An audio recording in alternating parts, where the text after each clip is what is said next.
guys, welcome to my channel. I'm Amber. I post bookish and home fragrance content.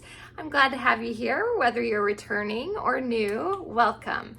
I have my July wrap up for you guys, and I read 8 books in July, so I'm super proud of myself.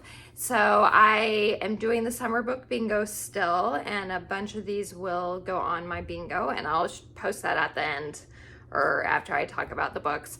And then because I love home fragrance as well as books, I do melt wax bars as I'm reading. And so I have the wax bars that I did melt with the books. I will do that at the end. So if you want to watch the whole thing, watch what I melted, what I got through, what scents I used, that's at the end of the video. So first books, and then I will talk about the bars that I used with the books. So let's jump into it. Like I said, I did get through 8 books, and the first book that I did get through was The Housemaid by Freida McFadden. Everyone knows about, or I'm sure pretty much everyone has heard about this book. I'm not normally like a thriller type reader, but I needed for my summer book bingo a buzzy book, and since everyone knows Freida, there's been a lot of buzz, especially with the Housemaid series. The new book recently came out, so I was like, okay, that works. So I did pick this one up and read it. The first part of the book was only about a 2-star for me, and I was like, do I really want to continue this? But I plugged through it. I continued reading, and from part 2 on, it was about a 3-star. It picked up for me. There were some twists that I didn't see coming. There were a few that I did see coming.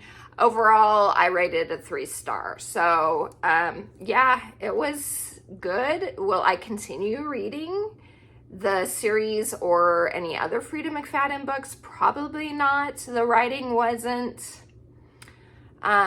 gripping for me all that much. The prose was a little on the skeletal side, if that makes sense. A little, and if you love Freida, that's totally okay. We all have our own opinions. We all have our own tastes in regards to what we like to read, what hits us, that sort of thing. I'm more of a fantasy and romance girly compared to thrillers. So I did enjoy it. Yeah, so that is The Housemaid by Freida McFadden. Okay, then after that, I participated in the Summerween readathon put on by Gabby Reads. So the next 3 books I have for you are from Summerween. So it was like Read's spooky fall vibe type of books during the first week. It was like July 5th through the 11th, something like that. So the first one that I did complete during Summerween was Something Wicked This Way Comes, and this is by Ray Bradbury. So classic novel. I was terrified of this book not of this book, of the movie, the Disney movie as a kid. That was like the most terrifying movie for me. That one and Watcher in the Woods were both pretty creepy and scary. So I was nervous to pick this one up because that's what the movie is based on. Well, I have to say that this ended up only being about a 2-star for me. The book, it was fine. It was good. There were creepy elements to it, but it was very verbose. And I really enjoyed Ray Bradbury's Fahrenheit 451 book. I don't remember it being like this one as far as overly descriptive goes, and overly descriptive in that it was for things that didn't matter to the plot of the story. Like, I use this as an example. It's not like actually from the book, but if you were to describe for 2 paragraphs about brushing teeth, that sort of thing. So it was very, very overly descriptive.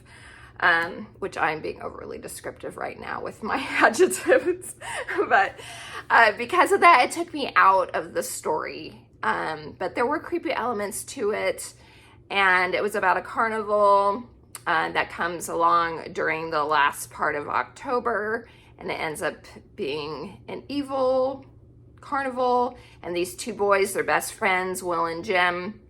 They find out that this carnival is evil. And the carnival owners, Mr. Dark is like the head of the carnival. I can't remember the other guy's name.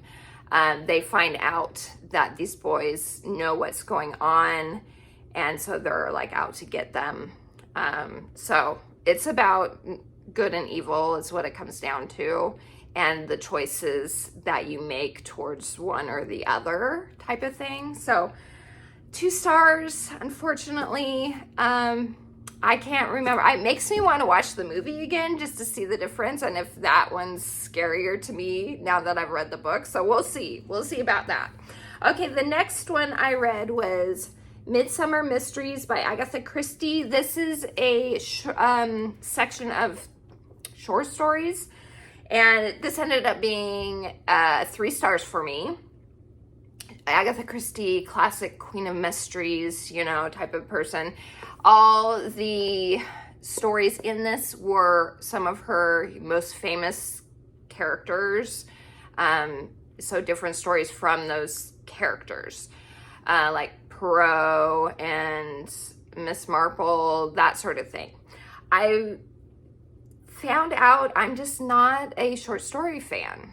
At least when it comes to a book of short stories. Like, give me a short story about characters that I adore, that's from a series that's completed, and then we get a short story from an author that goes along with those characters that I love. I like that. But like a book of short stories, I figured out while I was reading this that I'm just not a super fan of that aspect. I like a meatier book about one story. So 3 stars. I ended up even not finishing like the last couple stories. I went through most of it. So I'm counting it because it was almost the whole book and there were all different stories. So I'm counting that. Okay, then after that, I read Belladonna. So this is a gothic type of Victorian fantasy book. This received 3.75 stars for me. So almost 4 stars. It would have been 4 stars, but a little part of it annoyed me to the point where I was like, I need to dock a 1/4 point because it's bugging me. So this is about a girl named Signa Farrow, and she can see spirits and death.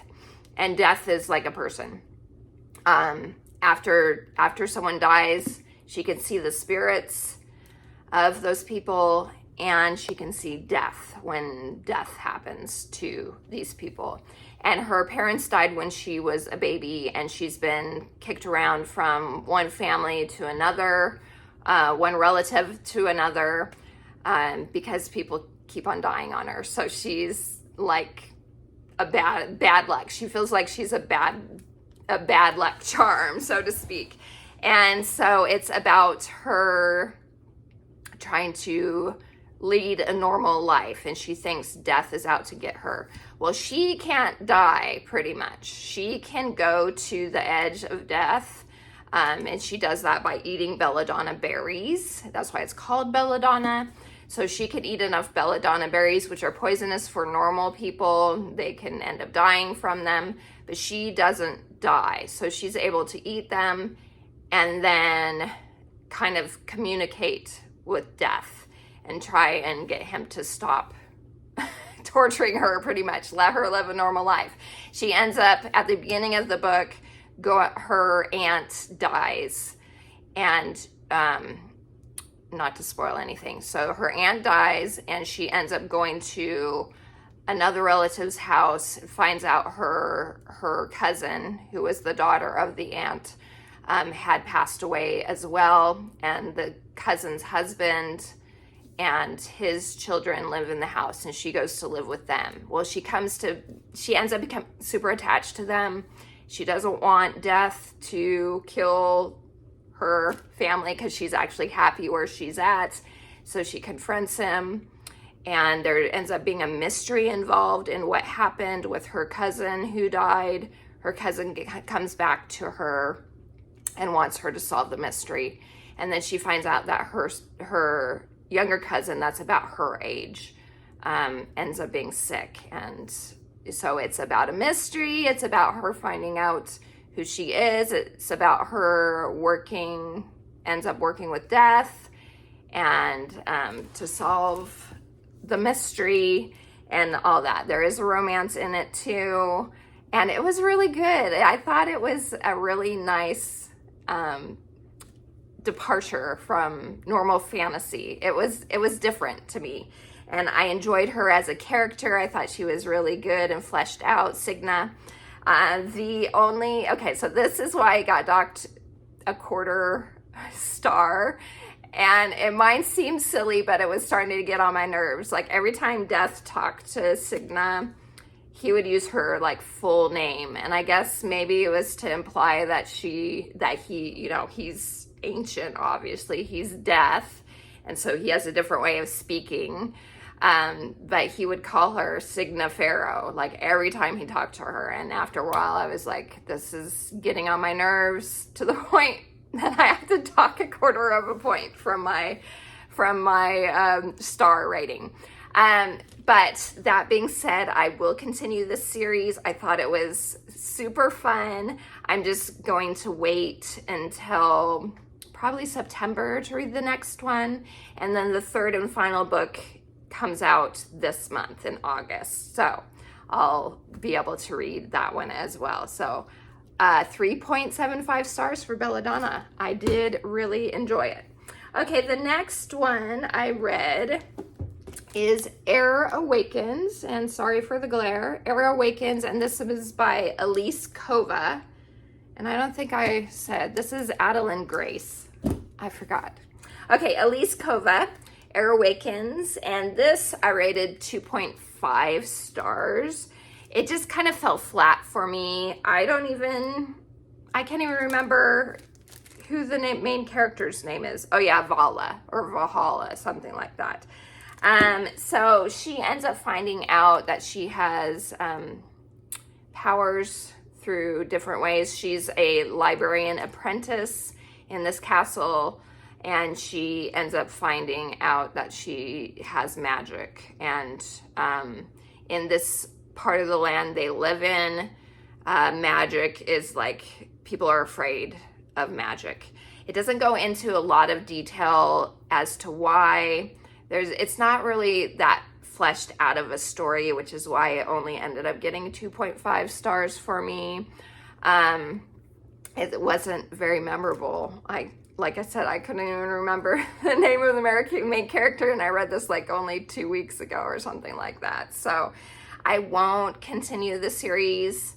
It got a 0.5 star from me to bump it up to 2.5 because there was a part of it towards the end that kind of got exciting to where I was like, okay, I want to continue.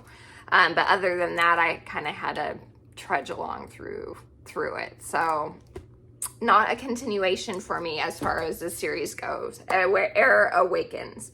Okay, but the next one I read, I fell in love with, and it is a middle grade book, and it's The Miraculous Journey of Edward Tulane, and this is written by Kate DiCamillo, I think is her first name. It's like covered. Yeah, Kate DiCamillo. She's the one that wrote Tale of Despero as well. Well, this is a perfect middle grade book. I fell in love with it. 5 stars for sure. I love the growth of Edward in the story, and it came full circle at the end. And just talking about it is making me tear up. It made me cry at the end. Yeah, it was definitely worth reading, even as an adult. Like I said, this is middle grade. it was a wonderful book. So I'm probably going to end up picking this one up for my bookshelves. So yeah, it was wonderful. 5 stars for sure. Okay, then we have the next one that I read is I'm Afraid You've Got Dragons, and this is by Peter S. Beagle. And he's the author of The Last Unicorn, is probably the one he's the most famous for. And this is about a guy, not really a boy, I think he's an adult. He's like 19, 20, something like that. His name's Robert Thrax, and he inherits his father's dragon extermination business, but he loves dragons. And he has some secret dragon pets in his house. His dad dies. And well, they're not secret to his family, so his family knows, and so dragons have an affinity. He has an affinity for dragons, so he ends up getting asked to get rid of some dragons that are in the castle in the kingdom that he lives in, and so he goes to do that. He ends up kind of befriending, well, he knows her from when he was a kid, the princess. So the princess is trying to find her prince, and she ends up coming across this prince that she's like head over heels for. And I don't even remember, Prince Reginald, that's his name, that's right. And they end up, the 3 of them, going on an adventure together because the prince is trying to slay a dragon to prove that he is manly and whatever else. So they all go together. Robert's dream is not to be an exterminator, because again, he loves dragons. It's to be a valet for a prince himself. So he makes a deal with the valet for Prince Reginald that if he teaches the prince to defeat a dragon, that the valet will teach him how to be one. So it starts from there pretty much, and then there ends up being an evil wizard and a bunch of other things. So it is not epic fantasy, I would say. I would still say it's on the cozier side, because it's, but at the same time, there is kind of a quest that they go on. It was fun. It was whimsical. It was not super detailed, but at the same time, you did feel for these characters. And yeah, I thought it was a lot of fun. So 4 stars for I'm Afraid You've Got Dragons by Peter S. Beagle. Then the last one I read was Night by Elie Wiesel, and this is an autobiography, and he survived Nazi Germany in the concentration camps, so it's about his time there. And I don't write nonfiction books. I can tell you this is worth reading. I'm tearing up again, dang it, for a different reason, because it was hard. It was hard to read, for sure. Very heavy and hard, but it is an important book to read, I feel like. So that is Night by Elie Wiesel. Okay, so that's it in regards to the books I read, and let's look at the wax that I got through with them, the ones that I used while I was reading. So for The Housemaid, I decided to go with Sandalwood Tangerine. So this one is it's a cologne type of scent. It has sandalwood, it has tangerine. It's a manly cologne. I felt that worked well in regards to Millie and the other characters in the book. So Sandalwood Tangerine. Then the next one, for Something Wicked This Way Comes, I decided to do, I had to do this one. Hocus Pocus, Sanderson Sisters, Perfectly Wicked. And FYI, this is coming back out with the Harvest Collection, so you can get your hands on this on September 1st. I adore this scent. This is in my Scentsy Club, which is a subscription service we have through Scentsy. It allows you to get bars for as long as you want, even if they've retired. This is cherry, dark berries, plum, like spiced vanilla, and it's amazing. If you're familiar with Tom Ford's Lost Cherry perfume, that's what this smells like. It's so, so good. And each fall, I end up obsessed and like melting through so many bars of this, and it just worked perfectly. I felt like for creepy carnival, witchy stuff. So that was that one. Then the next one I did for Midsummer Mysteries is Summer Berry Melon. This is available now. This one is strawberries, melons, and it's like cassava melon. It's not like watermelon. It's a different type of take on a melon, and I do really enjoy it. It's fresh, sweet, and I felt like it's a perfect summer scent to melt while I was reading that book. And then after that one, for Belladonna, I went a little darker fall scent and did Winterberry Apple Tea. Tea is prominent in this story, so that's why I decided to choose this one to go with it. This one is also coming back with the fall winter catalog.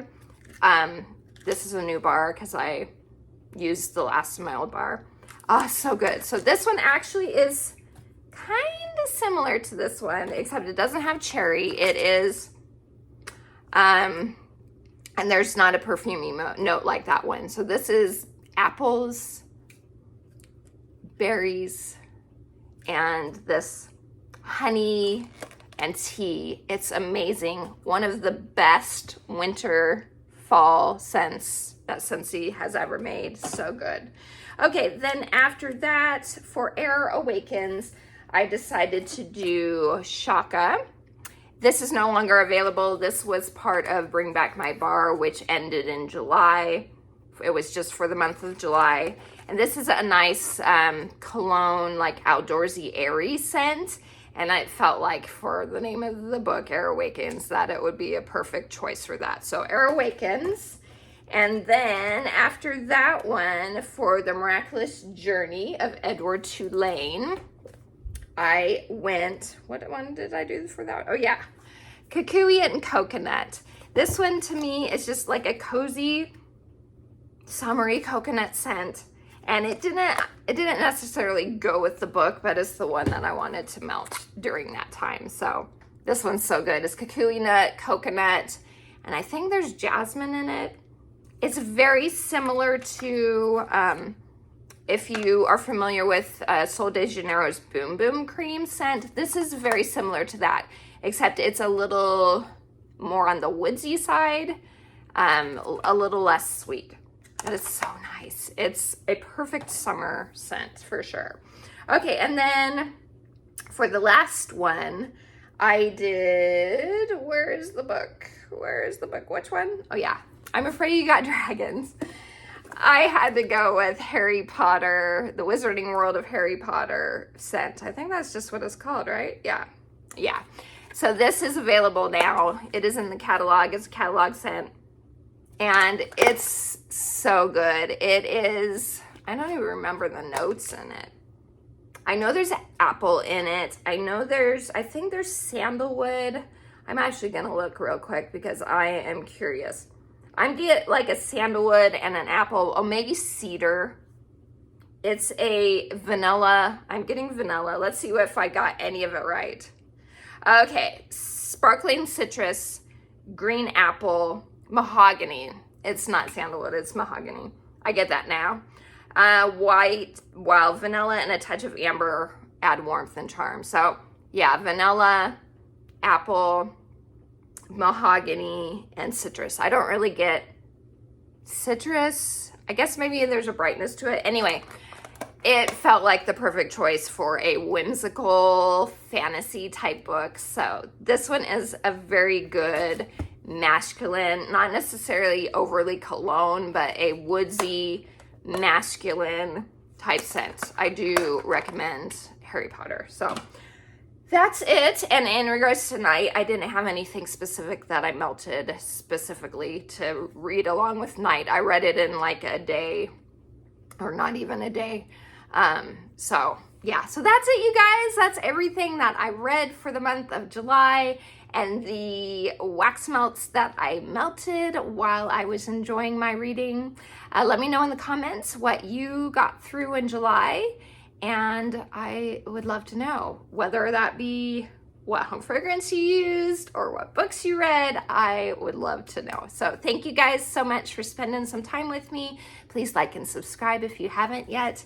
And until next time, TTFN, ta-ta for now.